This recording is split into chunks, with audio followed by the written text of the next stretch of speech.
Everyone, इस video में हम सब्जेक्ट सोशल साइंस की ज्योग्राफी की वर्कशीट नंबर 66 करेंगे। डेट है जिसकी 14 जनवरी 2022। यहाँ पर आप अपना नेम एंड अपनी क्लास टीचर का नेम आप यहाँ पे लिखेंगे और क्लास आपकी 9th है। तो चलिए वीडियो को स्टार्ट करते हैं। तो इसमें हम चैप्टर 4 क्लाइमेट को ही कंटिन्यू करने वाले हैं, जिसमें आज का हमारा टॉपिक रहेगा distribution of rainfall. Parts of western coast and northern India receives over 400 cm of rainfall annually. However, it is less than 60 cm in western Rajasthan and adjoining parts of Gujarat, Haryana and Punjab. तो यहाँ पे बोल रहे हैं कि जो western Ghats के parts हैं, है ना, वो सबसे ज़्यादा रेनफॉल रिसीव करते हैं, जो कि कितना होता है 1400 सेंटीमीटर वो रिसीव कर लेते हैं। और 16 सेंटीमीटर से भी कम, 60 सेंटीमीटर से भी कम जो वेस्टर्न राजस्थान हो जाते हैं और जॉइन पार्ट होते हैं गुजरात, हरियाणा और पंजाब के, वो 60 सेंटीमीटर से कम रिसीव करते हैं रेनफॉल को। Rainfall is equally low in interior of Deccan plateau and east of the Sahyadris. यहाँ पे बोल रहे हैं कि जो रेनफॉल है ना वो इक्वल लो रहता है, इंटीरियर में रहता है डेक्कन प्लेट्यू के और ईस्ट में रहता है शाद्रीज के।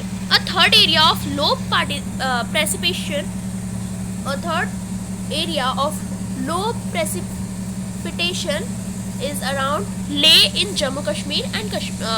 तो बोल रहे हैं जो सबसे ज़्यादा कम, जो एक 1/3 लो एरिया होता है ना लेह का जम्मू कश्मीर में, the rest of country receive moderate rainfall, और जो पूरी कंट्री है वो मॉडरेट रेनफॉल रहता है वहाँ पे, ठीक है।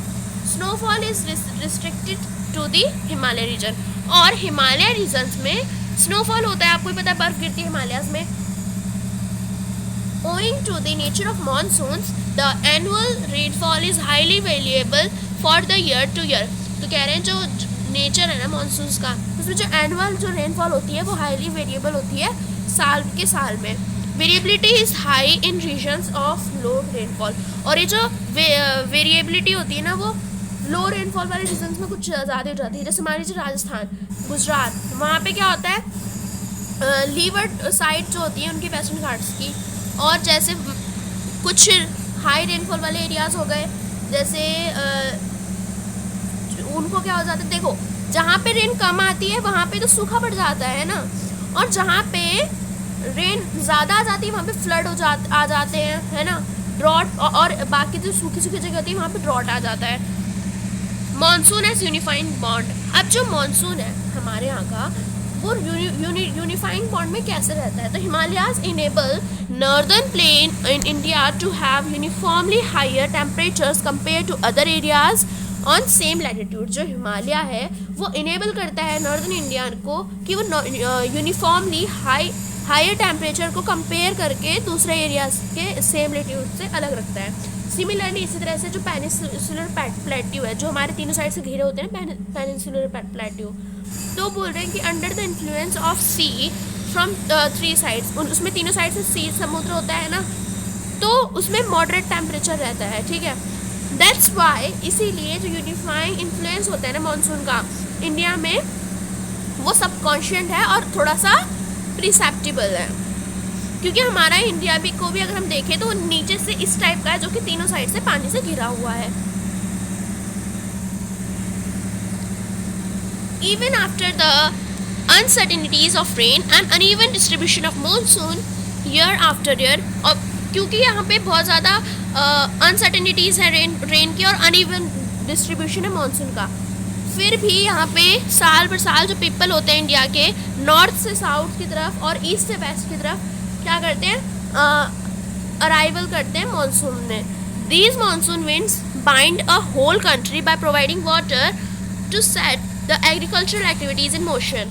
तो लेकिन जो विंड होती है, विंड जैसे यहाँ पे क्या हो रहा है, बारिश हो रही है, तो वहाँ से विंड आएंगी और वो वहाँ से ठंडी हवाएं लेके जाएंगे, जिससे कि वो कहीं और पे भी बारिश कर लेती हैं।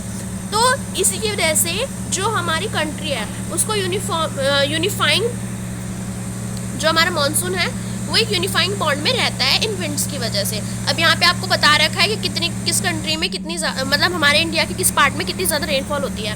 जो आपको डार्कर दिख रहा है वहाँ पे सबसे ज़्यादा होती है, उससे थोड़ा लाइट है उसमें थोड़ी कम होती है, उससे थोड़ी कम होती है, मतलब जितने लाइट कलर है उतनी कम रेनफॉल होती है।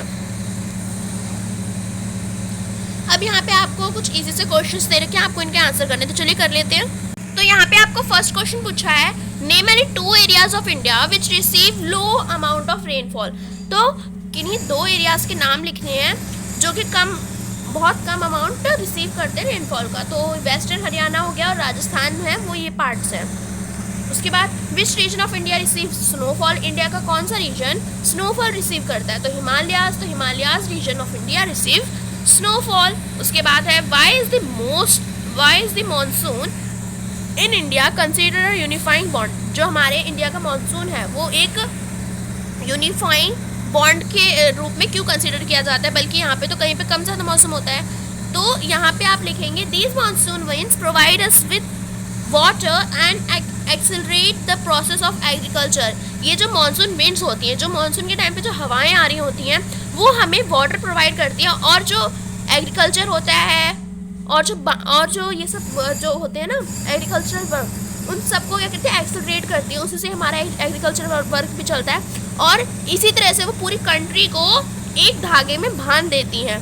The entire life of the people of India, और जो पूरी की पूरी लाइफ होती है ना इन भारत के लोगों की, इंडिया के लोगों की, वो मानसून के चारों तरफ ही घूमती रहती है। Hence the monsoon consider as unifying bond, और इसीलिए ही हम मानसून को यूनिफाइंग बॉन्ड के रूप में कंसिडर करते हैं। उसके बाद बोल रहे हैं state the weather the following statements are true और फॉल्स। अब इसमें से बताने ट्रू है या फॉल्स है। तो पहले यहाँ पे क्वेश्चन पूछा है distribution of rainfall is uniform in all parts of India. तो क्या जो रेनफॉल है क्या वो पूरे इंडिया में सेम ही है? ऐसा तो बिल्कुल भी नहीं है, कहीं पे कम है कहीं पे ज़्यादा है, तो ये फॉल्स हो जाएगा आपका, ठीक है। उसके बाद Deccan plateau receives the highest amount of rainfall in Asia. तो क्या जो डेक्कन प्लेट्यू है वो सबसे ज़्यादा रेन का अमाउंट रिसीव करता है? जी नहीं, ऐसा भी नहीं है, तो यहाँ पे भी आपका फॉल्स हो जाएगा। तो इसी के साथ आपकी ये वर्कशीट कंप्लीट होती है। आई होप आप सभी को सही से समझ में आ गई होगी। तो अगर आपको हमारी वीडियो अच्छी लगी तो प्लीज़ हमारी वीडियो को लाइक करिएगा, फ्रेंड्स के साथ शेयर करिएगा, और ऐसे ही वीडियोस के लिए हमारे चैनल को सब्सक्राइब करिएगा। Thanks for watching video, bye bye guys.